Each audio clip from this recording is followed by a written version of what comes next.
right. Head coach Jay Vidovich. Hello, gentlemen. Hey, Jay. How you doing, Jay? Congratulations. Thank you very much. Doing well. Thank you. Jay, are you surprised at all that you guys have a 10-1 edge on your opponents in this tournament?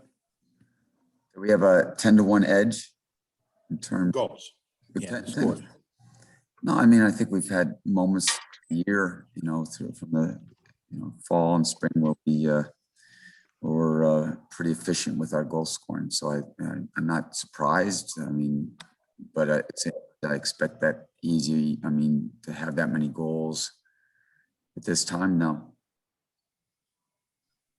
Jay, I thought going into this match, is there anything that you saw from Central Florida that maybe thought we're going to try to high press them, we're going to try to force them into making mistakes, or was it just instinctive plays by your high attacking players to really, create those goals? Really, it seemed like you punished them every time they made a mistake. Yeah, well, it's both parts. I mean, if you followed us at all, we believe in a collective defending and pressing by our front runners. As we scouted them, and we knew they like to build out and play like we do, and we felt that we could press them. And certainly our attacking guys bought into it. We maybe tweaked one little thing, but otherwise it was just pretty sharp. And then when we did win it, we were just very effective at finishing there in the final third. Jay, kind of building on that, was there any indication that their back line was susceptible to those kind of breakdowns and those kind of miscues? Well, I think what it is, I'm not sure if it was really breakdowns. They like to play out of the back. They're very good. They move the ball. The scoreline flatters us for sure. But they are going to build out under pressure. Their goalkeeper is fantastic. Their back four are fantastic on the ball. Their number 8 was it their defensive midfielder is good at building out. I just don't think that they've experienced Pitt pressure in their situation where we've experienced it a lot. I don't think there isn't a team that isn't wanting to do that against us, and we've been able to deal with it. So I think we were maybe a little novel to them, but it was sharp today. The guys gave me total commitment to defending and pressing. Yeah, Coach. Last match you talked about how Monmouth, that quick start, that aggressive start they got out to in the first 15 or 20 minutes was you kind of attributed that to the fact that they had just played a match and were used to that environment and that tension and that sense of urgency. Do you think that having an NCAA tournament match under your belt helped the quick start today? For sure. Like I said, you carry the weight of the first game, you carry the weight of the seed, everything else. You carry the expectations of our program of we want to win games, we want to chase the trophy. So that first one was very difficult. The field was also very difficult, the surface that we were playing on. So it was a difficult time. I'll attribute that we had some experience today. It was a team that was very high quality, and they played, and we were able to get a lot of pressure on the ball. Jay, you've coached a national champion. You've seen a lot of national championship soccer teams. How does this Pitt team with its talent and everything compare to some of the better teams you've seen in your career? I think it's right up there, to be honest with you. Especially if we can continue the learning curve.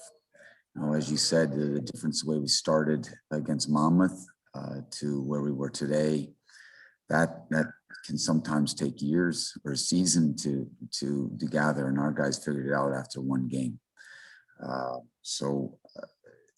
There's that quality. I think the quality is also the way we're combining, that we're willing to defend and grind out wins to find beautiful goals as well as dirty goals.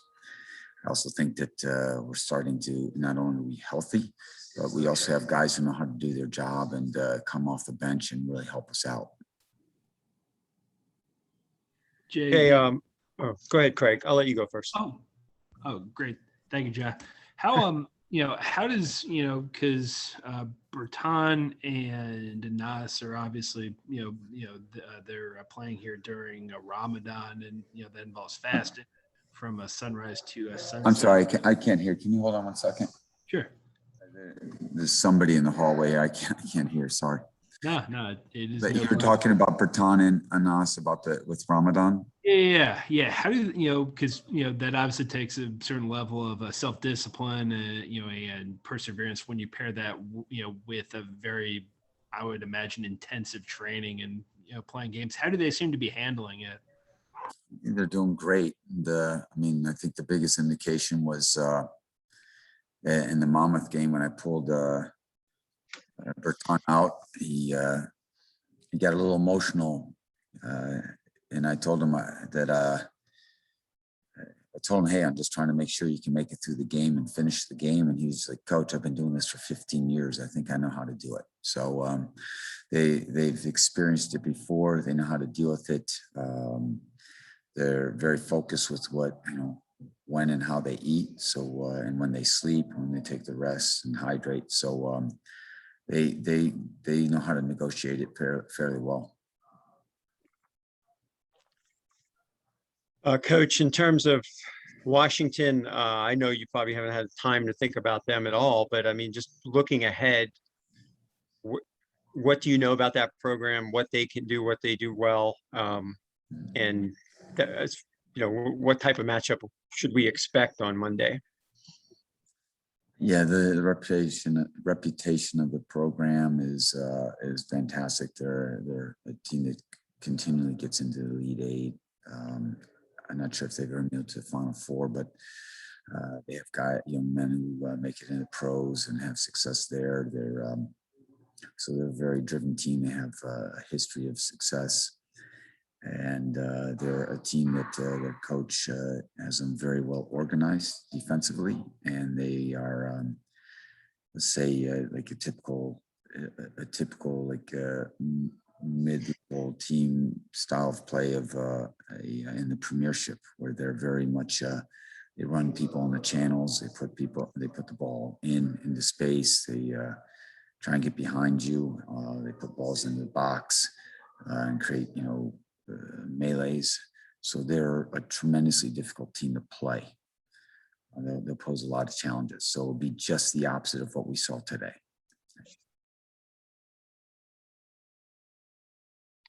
Right. Anything else for Coach?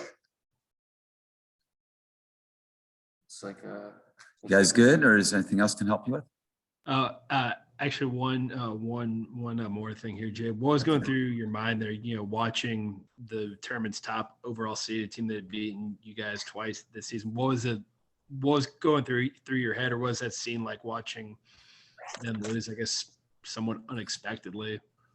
Yeah, I went from there, and then I checked in on Indiana and Marquette as well. Having little roots back at Indiana, and then also one of our former players is playing at Indiana with Nikki Sesak. Okay. But I went and I only watched the overtime amount, part of the game, and Marshall is a quality team, and we experienced it last spring. They exposed us, yeah, they're mature. They're very well coached. They have some ways to hurt you, and they're very disciplined defensively. So, everything changed when you get in tournament play and single elimination and different facilities. Clemson being on the road is different, so it's a difficult one. It was a great game from what I could see. Coach, what do you know what your routine? I mean, you're settling into a routine now that you're in North Carolina, and what's really the next preparation going to be like leading up to Monday? You giving you guys a day off tomorrow? What's going on? No, we've already started preparation for Monday in terms of nutrition and recovery. There'll be continued recovery process this evening. Plenty of sleep. We have to do COVID testing tomorrow morning. Then we'll move into training tomorrow, and the next 2 days will be active recovery. So we'll be breaking down the game from Washington and start actively putting in, tactics that we will have to use there, but, at a very, very low level and going after it. So I think tomorrow we have a training at 3 or 4 in the afternoon, and then it moves to, I think they have us in at noon or something like that. So we're at the mercy of the NCAA to tell us what we can and can't do. So, so we'll go there, but we will use the next 3 days to recover and prepare for Washington. All right. Okay. Well, thank you, Coach. Yeah. Well, Thanks, Jay. appreciate it. Thanks, Jay. No, thank you guys. I really appreciate you covering us and the support there. So have a great day, and hopefully we can be this happy on Monday. Thank you, Jay. Sounds good. All right. All the best, gents. Thank you. Bye now.